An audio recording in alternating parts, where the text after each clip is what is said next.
और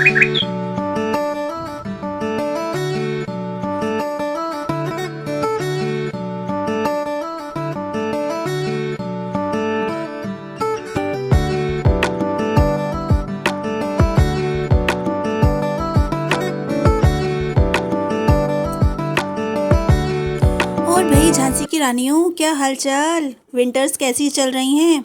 मज़ा आ रहा है ना बढ़िया बढ़िया खानों में? वो कोसी कोसी सा माहौल, मज़े से मूंगफलियां खाना, रज़ाइयों में बैठना, टीवी देखना, मज़े आ रहे हैं ना? तो जैसे कि आपको पता ही है ना कि आजकल की जो दुनिया है ना, बड़ी ही मतलबी सी हो गई है। मतलब या यूँ कह लीजिए, बड़ी ही सियानी सी हो गई है। किसी की भी कोई भी कमज़ोरी हो या कोई भी मुश्किल हो, उसका ना बड़ा ही मज़े से फ़ायदा उठा जाते हैं। और इस चालाक दुनिया में बहुत से इतने बेचारे मासूम लोग भी हैं, इनोसेंट भी हैं, जो इनकी चालाकियों को, इस तरीके की बातों को ना समझ नहीं पाते और अपना फ़ायदा उठा देते हैं इस तरीके से। मतलब और लोगों को उनका फ़ायदा हो जाता है इस तरीके से। उनके लिए तो बड़ी मुश्किलात हो जाती हैं। जो बेचारे बड़े मासूम से सीधे से लोग होते हैं ना, अपनी सारी कमज़ोरियाँ, अपनी सारी बातें दूसरे से डिस्कस कर लेते हैं और इसका ना बड़ा ही उन्हें नुकसान हो जाता है। तो बस जी, आज कुछ ऐसी ही बातें करेंगे कि किस तरीके की हमारे अंदर भी कुछ चालाकियाँ होनी चाहिए, कुछ इस तरीके की बातों की समझ होनी चाहिए, जिससे कि कोई हमारा फ़ायदा ना उठा ले, जिससे कि हम भी थोड़े स्मार्ट बन सकें और अपनी मजबूरियों को या अपनी कमज़ोरियों को किसी को ना बताएं। तो बस जी, आज ये डिस्कस करेंगे। तो चलिए शुरू करते हैं आज का blog. Let's get started. Hello hello everyone, अस्सलाम वालेकुम। मैं हूँ home maker Roohi and welcome back to my channel. उम्मीद करती हूँ मेरे यूट्यूब फैमिली बढ़िया होगी, मज़े में होगी। अल्हम्दुलिल्लाह मैं भी ठीक ठाक हूँ। तो बस जी, जैसे कि आप ब्लॉग में देख ही रहे होंगे कि कुछ शॉपिंग वगैरह करी थी मैंने, जो थोड़ा बहुत सामान खरीदा था, बस वही आपको दिखा रही थी, बता रही थी। और इसके साथ ही साथ हम करेंगे एक मज़ेदार सी रेसिपी शेयर, मटर पुलाव की रेसिपी, जो जी बस जी ठंड की ना शान बन जाती है। बड़े ही मज़ेदार लगता है मटर पुलाव ठंड में, क्योंकि इस टाइम ताज़ी ताज़ी मटर आ रही होती है और बड़े ही अच्छे से इस तरीके से हमारा मटर पुलाव तैयार हो जाता है। तो देखिए, एक ना ये सीपर था जो मैं अपने बेटे के लिए लेकर आई थी। बड़ा ही क्यूट सा लगा था, बड़ा ही अच्छा सा लग रहा था। तो बस इसी तरीके की छोटी मोटी सी चीज़ें हैं जो आपके साथ शेयर भी करती रहूँगी, बातचीत भी करती रहूँगी और रेसिपी भी आपको आराम से देखकर समझ में आ जाएगी। जी, सबसे पहला पॉइंट तो ये है कि ना, जैसे कि हमारी जो भी कोई मजबूरी हो या हमारी कोई भी कमज़ोरी हो ना, तो हर किसी के सामने ना बता दें, हर किसी के साथ शेयर ना कर दें। जिससे कि अभी तो आपको ऐसा लग रहा है कि आप परेशान हैं किसी चीज़ को लेकर, या कोई चीज़ आपको परेशान कर रही है, आपके दिल दिमाग में घूम रही है और बस आप चाह रहे हैं कि आपका दिल हल्का हो जाए, और अब इस तरीके से करके ना किसी के भी सामने अपनी बात को शेयर कर दें। उस टाइम पे तो आपको लगेगा कि वो बंदा बड़ा ही हमदर्द है आपका, बड़े ही आराम से आपकी बात सुन रहा है, बड़ी ही दिलजोई कर रहा है आपकी। लेकिन हो सकता है कि वो आपकी उसी मजबूरी का या आपकी उसी कमज़ोरी का ना आगे चलकर कोई फ़ायदा उठा ले। तो आपको ना इतना कमज़ोर नहीं बन जाना है किसी के भी सामने कि किसी के भी सामने आप अपने रोने रो दें, या किसी के भी सामने आप अपनी कमज़ोरी बयान कर दें, जिससे कि ना फ़ायदा उसे हो जाएगा उस चीज़ का। तो आप अपने दिल का हाल ना अल्लाह से बयान किया करें, क्योंकि वो किसी से ना तो कुछ कहेगा और जहाँ तक हो सकेगा ना आपकी पूरी पूरी मदद भी करेगा। तो आपको अपने इमोशंस पे ना कंट्रोल रखना है। मतलब किसी के भी सामने इतना नहीं खुल जाना है, इतना नहीं हो जाना है कि ना आप उसे अपनी सारी बातें शेयर कर दें, सारे राज बता दें, सारी बातें शेयर कर दें, जिससे कि ना उसके मज़े हो जाएंगे। मतलब वो हो सकता है आपका फ़ायदा उठा ले इन चीज़ों से, है ना, आपको ब्लैकमेल कर दे इन चीज़ों से। जी, आप देख रहे होंगे कि इन मूंगफलियों में ऐसा क्या ख़ास है जो मैं आपको दिखला रही हूँ। जी हाँ, ये मूंगफलियाँ कुछ ख़ास ही हैं। ये मूंगफलियाँ ना वो हैं मटके वाली मूंगफलियाँ। आप कहेंगे ये मटके वाली मूंगफलियाँ क्या होती हैं? जी, इनका मज़ा ना कुछ अलग होता है, टेस्ट अलग होता है, बड़ी ही क्रंची सी होती हैं, उनकी खुशबू भी बहुत अच्छी होती है। तो ये बस मटके वाली मूंगफलियों के नाम से ही मिलती हैं हमारी तरफ। तो बस ये आई हुई थी, तो बस मैंने सोचा इन सब चीज़ों को ना इनके कंटेनर वगैरह में करके रख दूँ, कभी ये सील ना जाएँ। तो हम कहाँ थे? हाँ जी, हम यहाँ थे कि हमें अपनी कमज़ोरियाँ किसी के सामने बयान नहीं करनी है। देखिए, ज़्यादा बोलना भी ना एक बुरी आदत ही है और कम बोलना एक आर्ट है। मतलब कि एक ऐसा आर्ट जो ना कभी कभी किसी दूसरे को बुरा भी लग जाता है, या हमें भी लग जाता है कि वो कैसे मुंह बनाए बैठा है ये बंदा, हमसे बोल ही नहीं रहा है, कुछ कह ही नहीं रहा है। लेकिन उस बोलने के मुकाबले बहुत अच्छा है कि वो कुछ ऐसा बोल दे जिससे कि हमारा दिल दुख जाए, या हम किसी से ऐसा बोल दें किसी का दिल दुख जाए। उस टाइम तो हम अपने मज़े में, अपने फ़्लो में कुछ भी किसी से भी कह जाते हैं ज़्यादा बोलने में, लेकिन इसका जो खमियाजा होता है ना, हमें बाद में भुगतना पड़ता है।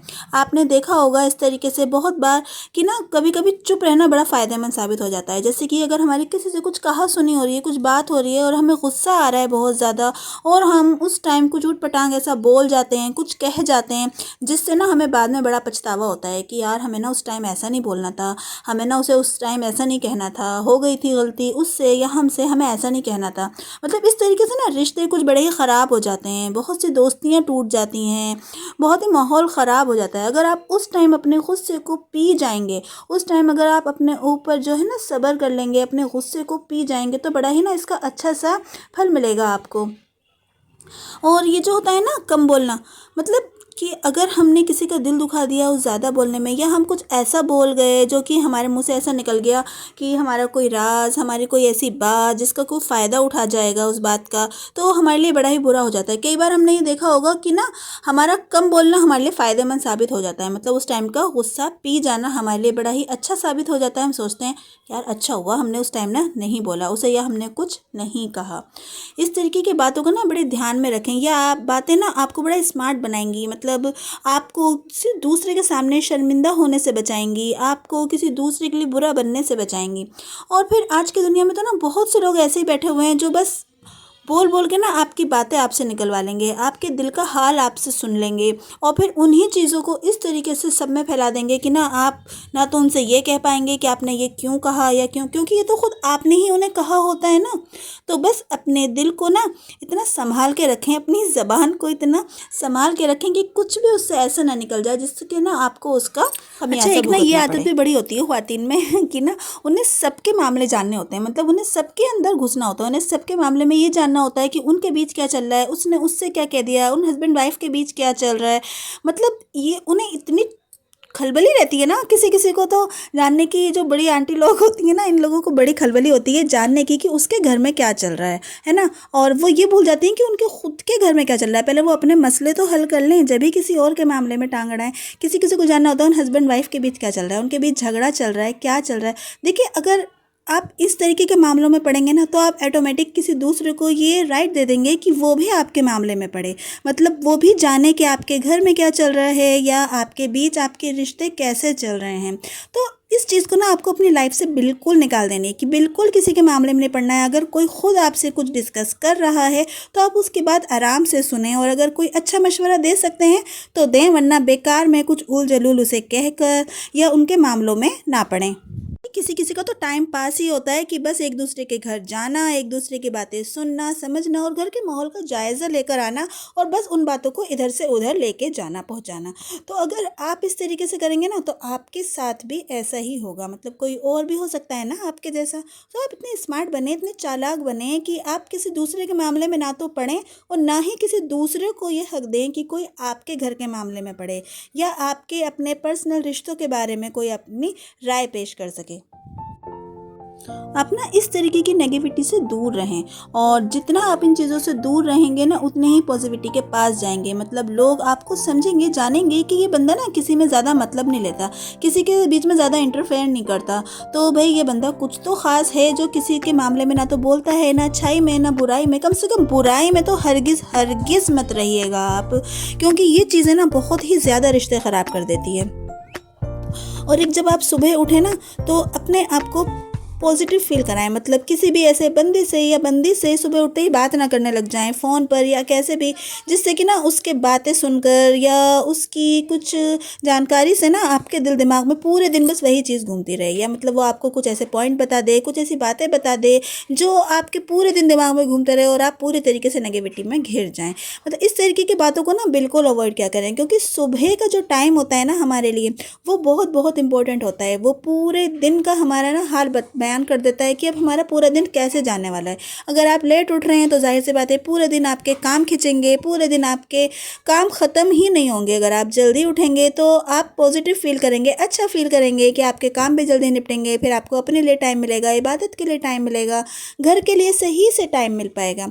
तो इस चीज़ से ना आपको बहुत दूर रहना है कि आपको किसी भी तरीके की इस तरीके की बात नहीं करनी है सुबह उठकर कि जो पूरे दिन आपके दिल दिमाग में वो घूमती रहे और आपको परेशान करती रहे। देखिए मैं ना छत पर आ गई थी, आज का बड़ी अच्छी सी धूप निकली हुई थी, तो बस यहाँ पे बैठ कर हमने थोड़ी बहुत मूंगफलियाँ वगैरह खाई हैं, अपने पौधों की साफ़ सफाई करी, उन्हें देखा कि उनमें कहीं कोई पत्ते वगैरह ख़राब हो रहे हैं, क्या हो रहा है, उनकी मैंने कटिंग वटिंग भी करी साथ साथ, और थोड़ी बहुत ना उनकी जगहें भी तब्दील करी इधर से इधर, क्योंकि धूप पूरे तरीके से इनके ऊपर पड़ ही नहीं रही है एक जगह पर। तो बस मैंने इन्हें थोड़ा थोड़ा सा खोल खोल के इधर उधर रखा, और जो जो भी इनके अंदर पत्ते वगैरह ख़राब थे ना वो मैंने निकाले। ये देखिए इसके अंदर ना ये अपराजिता जो होती है, इसकी बेल होती है ना, उसके अंदर देखिए बड़े ना फलियाँ आ रही थी, मतलब इस तरीके के ना उसके अंदर बीज आ जाते हैं। तो बस उन्हें भी मैंने इस तरीके से निकाला और फिर उसी के अंदर मैंने डाल दिया ताकि और अच्छे से प्लांट ग्रो हो जाएँ और ज़्यादा बढ़ जाएँ। तो ये छोटी छोटी सी जो चीज़ें होती हैं ना, ये भी हमारे प्लांट के लिए ना बड़ी ही ज़रूरी होती हैं, मतलब उनका भी ध्यान रखना हमारी ही जिम्मेदारी है, उन्हें भी हमें ही देखना है, क्योंकि जो भी चीज़ हमारे घर में है हर चीज़ की ज़िम्मेदारी हमारी है, चाहे वो छोटी चीज़ हो या बड़ी चीज़ हो, जिसका हम जितना ध्यान रख सकते हैं ना हमें रखना ही है। दुनिया इतनी चालाक हो गई है ना कि अपना मतलब निकालने के लिए, अपना काम निकालने के लिए ना किसी भी हद तक चली जाती है, और बहुत से सीधे लोग होते हैं, इनोसेंट लोग होते हैं जो इन चालाकियों को, इन बातों को समझ नहीं पाते, और वो ये समझते रहते हैं कि भाई ये सामने वाला बंदा बड़ा अच्छा है, बड़ा ही नेक दिल है, जो हमारे इतने काम कर रहा है, या हमारे इतने काम आ रहा है, हमारे इतने हाल चाल पूछ रहा है, हमारी इतनी फ़िक्र कर रहा है। वो ये समझ नहीं पाते कि वो ये सब क्यों कर रहा है ना। मैं ये नहीं कहती कि सभी लोग ऐसे होते हैं हमारे बहुत से करीबी लोग, हमारे करीबी रिश्तेदार या हमारे अच्छे दोस्त जो सचमुच हमारे फ़िक्र कर रहे होते हैं। तो इतनी समझ तो हमारे अंदर होनी ही चाहिए कि हम सच को और झूठ को समझ सकें, मतलब जो दिल से हमारी फ़िक्र कर रहा है उसे भी समझ सकें, और जो ऊपरी दिखावा कर रहा है ना उसे भी समझ सकें। जैसे बहुत से लोग ना खामखा की तारीफ़ करने लगेंगे, आपकी बेकार की तारीफ़ें करेंगे, पुल बांध देंगे आपकी तारीफ़ों के कि आपने ये काम बड़ा अच्छा कर दिया, ऐसा कर दिया, वैसा कर दिया। अब आप ये सोचें कि जो बंदा सही से पहले बात भी नहीं कर रहा था, अब आपकी इतनी तारीफ़ें क्यों कर रहा है, क्या बात है। और ख़ास तौर से वो तारीफ़ जो आपके अंदर है ही नहीं, जो चीज़ आपने करी नहीं है, उसके लिए भी आपकी तारीफ़ कर रहा है। ये देखिए जी, इसके लिए भी आप मेरी तारीफ़ कीजिए कि मैंने यहाँ देखिए मेथी दाना डाला था, वो भी उग गया है। मैंने हरा धनिया नहीं डाला था, मतलब कि धनिया डाला था, वो भी उग गया है। देखिए कितने अच्छे से ना ये भी ग्रो हो गया है। तो ये देखिए बड़ी ना अच्छी सी फीलिंग आती है इन्हें देख कर कि कितने अच्छे से सब चीज़ें ग्रो हो रही हैं, हम इन पर मेहनत कर रहे हैं, इनका ध्यान रख रहे हैं, तो हमें इसका फल मिल रहा है। ये देखिए धनिया भी ना उग आया था, छोटा छोटा सा, कितना क्यूट क्यूट सा प्यारा सा लग रहा था ये। और देखिए अच्छे से ना ये पूरे में भर के आ गया। और मेथी तो मैंने आपको पहले दिखाई रखी है, कितने अच्छे से ग्रो कर रही है वो भी। तो जी अपने पॉइंट पर आते हैं हम कि हमें जो है ना इतना मासूम बन के भी नहीं रहना है कि कोई भी हमारे बारे में कुछ भी कहे जा रहा है, कितने भी बढ़िया बढ़िया तारीफ़ें करे जा रहे हो, और बस हम खुश होते रहें, मुस्कुराते रहें और अपनी सारी बातें उसे बताते रहें। आप अलर्ट हो जाएं, यहाँ पर फ़ौरन होशियार हो जाएं कि ये बंदा क्यों कर रहा है ऐसा, अचानक से ऐसा क्या आपके अंदर आ गया जो इतनी तारीफ़ें करने लग गया आपके, आपने ऐसा क्या कर दिया उसके लिए इतना खासम खास कि वो आपके लिए इतनी तारीफ़ें करे जा रहा है। तो इसका मतलब साफ है कि आपको ज़रूर ना बेवकूफ़ बना रहा है वो, उसके पास ज़रूर कुछ ऐसा है, उसका कुछ मतलब है जो वो आपसे निकालना चाह रहा है। मतलब बेकार में तो इतना चालाक बंदा ना कुछ करेगा नहीं, उसे कुछ ना कुछ तो चाहिए होगा आपसे, कुछ ना कुछ तो काम होगा आपसे, जो वो इस तरीके की आपकी चापलूसियाँ कर रहा है, बेकार की तारीफ़ें कर रहा है, आपके बड़े बड़े के काम कर रहा है। फ़ौरन अलर्ट हो जाएं और उसे अपना फ़ायदा ना उठाने दें। तो जी इतनी मतलबी सी दुनिया में, इतनी चालाक सी दुनिया में थोड़ा बहुत तो स्मार्ट बनना पड़ेगा ना, हमें भी, आपको भी थोड़ी तो चालाकियाँ आ जानी चाहिए आखिरकार। और मेरी झांसी की रानियों का कोई फ़ायदा उठा ले, ये तो पॉसिबल नहीं है। तो बस जी थोड़े से अलर्ट रहिए, चालाक रहिए, होशियार बनिए, अपने आप को, अपने घर को चलाने के लिए थोड़ी होशियारी तो होनी चाहिए कि हमारे घर वालों का कोई फ़ायदा ना उठा ले, या उनके लिए कुछ ऐसी मुश्किल ना खड़ी हो जाए हमारी वजह से कि हमें उसका बड़ा ही अफसोस रह जाए कि हमारी वजह से हो गया। और ये सब कहना कि सब हमारी वजह से, हमारी वजह से, इसको भी दिल दिमाग से निकाल दें। जो करता है अल्लाह करता है और बेहतर ही करता है। तो बस जी झांसी की रानियों, फटाफट से सब्सक्राइब का बटन दबा दो और आइकन को प्रेस कर दो ताकि मेरी वीडियोस की नोटिफिकेशन आपको मिल जाया करें। और लाइक करो, सब्सक्राइब करो, शेयर करो और प्लीज़ प्लीज़ प्लीज़ कमेंट ज़रूर करो। अगर आपके पास टाइम नहीं है कमेंट्स को लिखने का, करने का, तो चाहे तो एक हार्ट भेज दिया करो, एक फ्लावर भेज दिया करो या एक स्माइल ही भेज दिया करो यार। प्लीज़ कुछ तो कमेंट कर दिया करो ताकि मुझे भी थोड़ा सा मोटिवेशन मिल जाए, मैं भी थोड़ी सी मोटिवेट हो जाऊँ, आपके कमेंट्स को देखकर पढ़कर खुश हो जाऊँ और मुझे भी लगे कि मैंने भी अपनी मेहनत का कुछ तो फल पाया। तो चलती हूँ, दुआओं में याद रखिएगा, फिर मिलूँगी। अल्लाह हाफिज़।